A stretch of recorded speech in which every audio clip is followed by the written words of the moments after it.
Bagi anak perempuan kehilangan ayah adalah musibah terbesar. Bagi anak laki-laki kehilangan ibu adalah musibah terbesar. Ketika saya lagi kuliah di Mesir dulu, saya kehilangan ibu saya dalam musibah tsunami di Aceh. Ibu saya meninggal, kakak saya meninggal. Dan yang bikin saya sangat menyesal adalah 2 bulan sebelum tsunami ibu saya minta saya pulang waktu itu. Tapi saya nggak pulang karena saya bilang saya mau haji dulu. Soalnya mumpung di sana hajinya murah cuma $500, sekitar 7,5 juta naik kapal. Saya bilang nanti kalau udah selesai haji saya pulang bu gitu.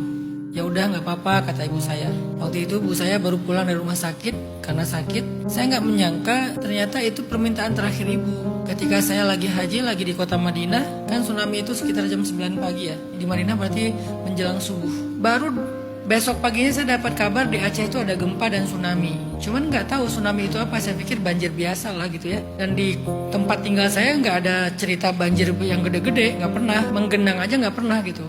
Saya mencoba hubungi keluarga saya nggak bisa karena putus jaringan kan. 2 hari kemudian baru dapat kabar ibu saya meninggal. Disitulah saya sesek langsung nyesel senyesel-nyeselnya dan termasuk sangat marah kepada diri saya sendiri. Saya berandai-andai tadi tuh, coba kalau saya ada di rumah, mungkin ibu nggak meninggal, saya bisa bawa lari ibu ke tempat yang lebih tinggi.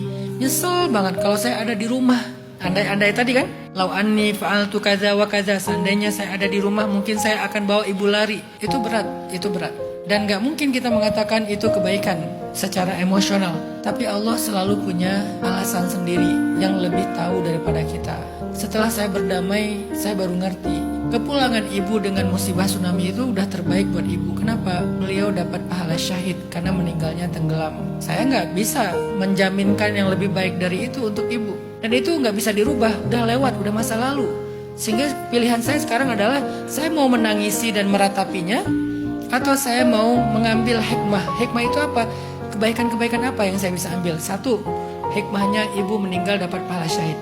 2, saya harus ngafal Quran. 3, saya harus banyak melakukan amal soleh untuk jadi pahala buat ibu juga. Dan seterusnya. Itu cara saya membahagiakan mereka. Jadi saya sekarang fokusnya, kalau saya kangen sama mereka doa, kalau saya kangen sama mereka sedekah, kalau saya kangen sama mereka beramal soleh. Itu tuh cara yang saya bisa lakukan sekarang. Pilihannya itu.